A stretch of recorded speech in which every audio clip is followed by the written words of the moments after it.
Well, hello again, Hot Wheelers. Today we have a Mazda Repu, and we're going to do a 3D printed wheel swap on this guy live in action. So I knew nothing about this pickup truck. I've never seen one of these in real life, although I guess they were sold in North America. So this is number 24 of 250 for the 2022 season of HWs. Number 2 of 10 for the hot trucks. Okay. I found this website here. It's called insidemazda.mazdausa.com, and figured I'd get the real source here. So we got here the Repu was built between 74 and 77. 15,000 examples for the US and Canada. We have a 4-port 1.3 liter 13B rotary engine. So 4-barrel carbs, flared fenders, round taillights, and is the world's first and only rotary engined pickup truck. So that I never knew. Alright. Found this little image here of one with a black front grille, all customized, looking pretty cool. Then we have this one, and I do like these round taillights, very distinctive. Alright. And then we have one here that's probably more of a stock one, with just a silver grille, but now you can really see the definition of it. Alright, so let's take a look and see what else we have going on from Hot Wheels. Nice orange. It's not metallic though, it's just a regular orange. And you can see it's having a little bit of a hard time covering up the edges of the die cast. Pretty decent 5 spokes here from Hot Wheels. And actually, the exposed axles don't even look bad because they have a little black around it. So it looks like a center cap. But, I'm still going to swap out these wheels.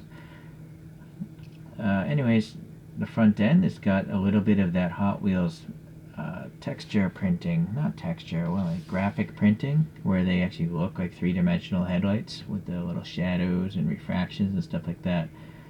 And something's going on with that rotary symbol. It's not just like a shape, there's something else.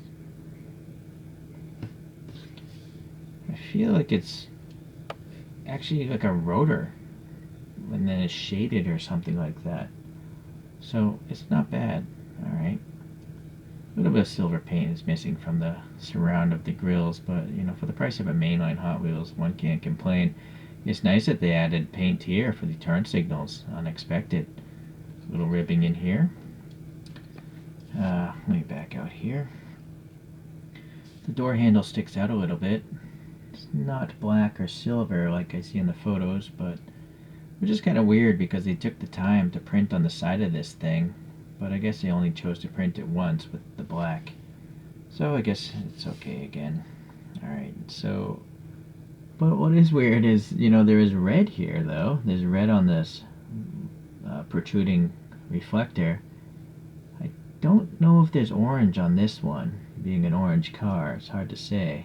I don't think there's additional paint there.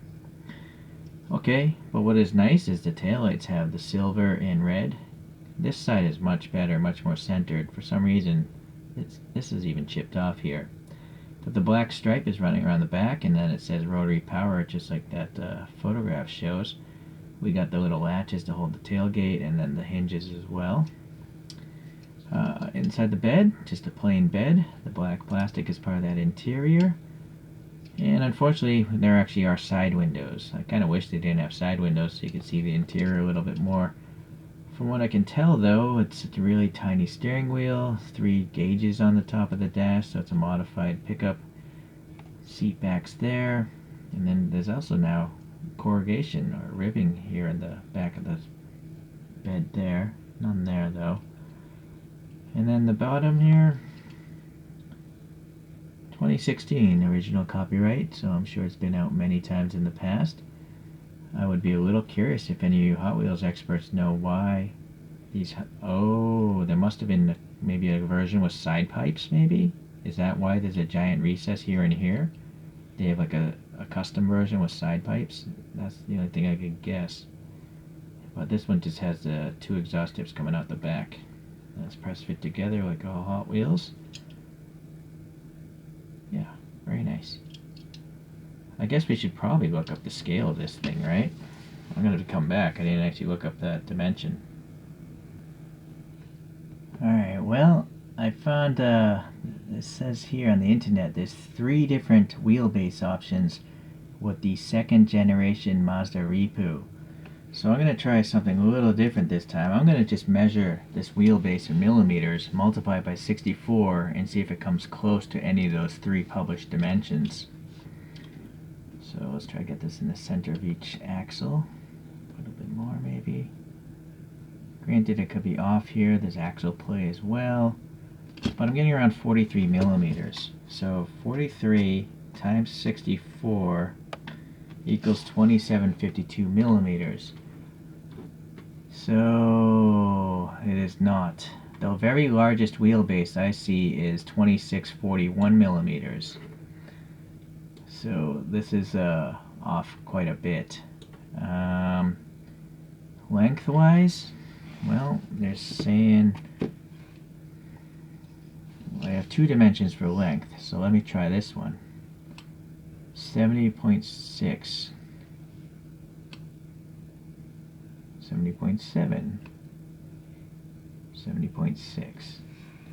Let's go with 70.65 times 64, 4521 overall length. Nope. The longest one I see published is 4394. So I'm going to just pick the very largest published dimension, and then let's try this again for the wheelbase. The overall length is a tough one because it might be missing a bumper or something like that. So again, 43-ish. So this time I'm going to take the wheelbase of 2641, the published longest one, divided by 43. There. Now we know it's around 161, 62 scale. So it's a little bit bigger than it should be to fit those Hot Wheels tracks. That's unfortunate. Okay. So now let's do a little wheel swap here. I coincidentally actually 3D printed some Toyota FJ Cruiser wheels for a Choro Q. So yeah, this is the Choro Q I have at a FJ Cruiser, and I like these Choro Qs obviously because you see so many videos of me reviewing them. But I just thought with the round headlights and the round taillights, it might make sense to have revolver style wheels. So usually I would, if I really love a casting, I'll make my own tires and wheels and all that stuff. But this looks like a custom, so I can put on any size rims I want. And so coincidentally I have a whole bag of like Hot Wheels Real Riders wheels and tires. So if you recognize this type of tire from Hot Wheels and you really love this modification, I very often get people asking me, can I buy your wheels, or can I, they're all on Shapeways. If you look at the channel's description, it leads to my marketplace on Shapeways. But they're expensive. Shapeways is an expensive place, so again, you have to really love your casting to buy off Shapeways, and then you still have to paint everything yourself, which makes it even worse. But I have an airbrush. I shot these with silver. So this is what the wheel would look like if it came from Shapeways. You'd have to look under the Choro Q section though, because Choro Qs have these flanges, to hold the tire on. But it's the same diameter that fits this Real Rider. So for me, this axle hole is meant for a Choro Q. It's very large. So I'm just going to use poster board putty to mount these things. But I also know I don't want the wheels sticking out so much. See, I think it would stick out too far, which I don't really care for, So I'm going to just clip off this extra bit of plastic here. And then I'm going to use poster board putty. In this case I use a brand called Uhu Powderfix Pro because it's gray. It's really, not so visible. And then that's what I'm going to use to mount them inside the wheel well once I get these original ones out. So to clip off Hot Wheels axles, you can't use this. this is you'll break the blade, you know, because this is meant for electronics, not for cutting through steel. But here's a brand called Knipex or Knipex. They're German, and this is the actual size one, 7612 125. This is rated to cut through a certain diameter of steel. It's not shown on the handle, but if you go to the website, you'll see. And the head of this is small enough to get inside the opening of a Hot Wheels. So I could try to just jam this in there, and let's see if we can reach the axle. I think it does. Yep, there it does. You want to hold the axle end because that thing is going to go shooting off. Maybe it'll ricochet into your eye. When I was a kid, I was drilling a stainless steel spoon, trying to make a fishing lure on a drill press. I was a kid. I didn't wear safety glasses. That stainless steel spoon flung out and it hit my eye, and I was blind for like 15 minutes. I thought I was going to be blind the rest of my life. So it's no joke when people say wear safety glasses. Many times I've had chemicals like acetone and other gasoline spray into my face, but luckily I was wearing safety glasses, so I am currently able to see through both eyes because I take those precautions now, you know. So don't do stupid stuff like me and not wear safety glasses in order to learn, because you might not be so lucky, you know. I'm laughing because I always sound like a parent or something on this channel, but I'm just trying to save you from hardship. Okay, so that was pretty simple, right? Naturally, if you want these things to roll, you would have to have a different set of axles and stuff going through there, but I want my stuff lowered, and I still want it underneath the fender, so you'll see. And also, one plus about using some poster board putty is you can have it steer if you want to have more dynamic poses, right? So I'm going to have that one steer a little bit.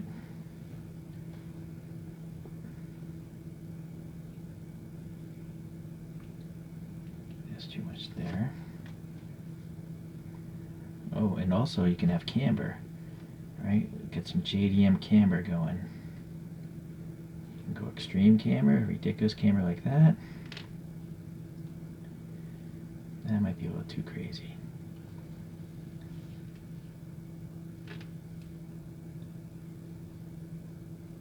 And then obviously you can remove or add more of this putty to suit, but you don't even see it. Even as sloppy as this is, you won't see it because it's gray and it's so close to the tabletop that I think it works out pretty fine as it is.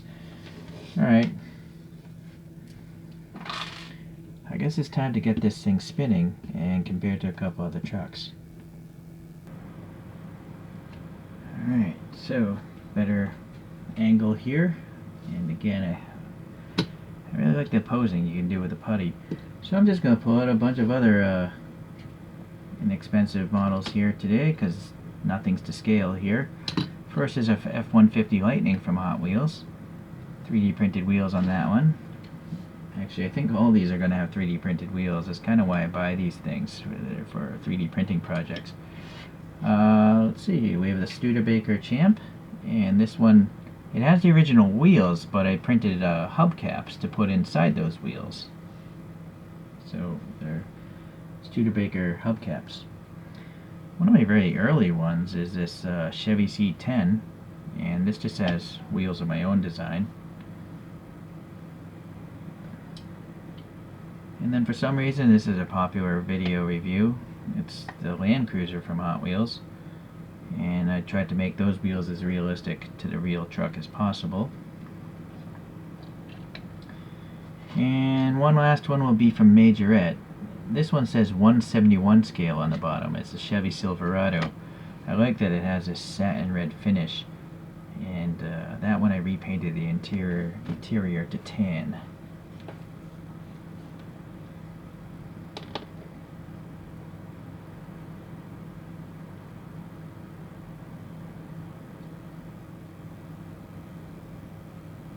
Okay, let's get this thing spinning on its own.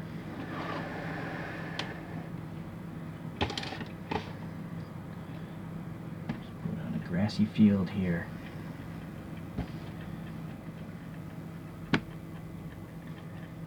So Hot Wheels comes through again, mainly because all four sides of this vehicle actually have printing on it, which is quite amazing, I think, for a mainline. It's not that common, right? Usually it's only two sides, unless you go into the premium Hot Wheels, which obviously cost a lot more.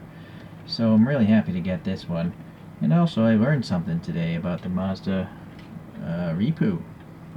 Never even heard of it before Hot Wheels came out with this thing. So that's one of the great things about this hobby. You get to learn a lot, and you don't even need to spend that much money to do so. Alright. Well, I appreciate you guys checking this out, and I'll get another Hot Wheels in soon. Soon enough, I guess. Alright, thanks. See you the next time.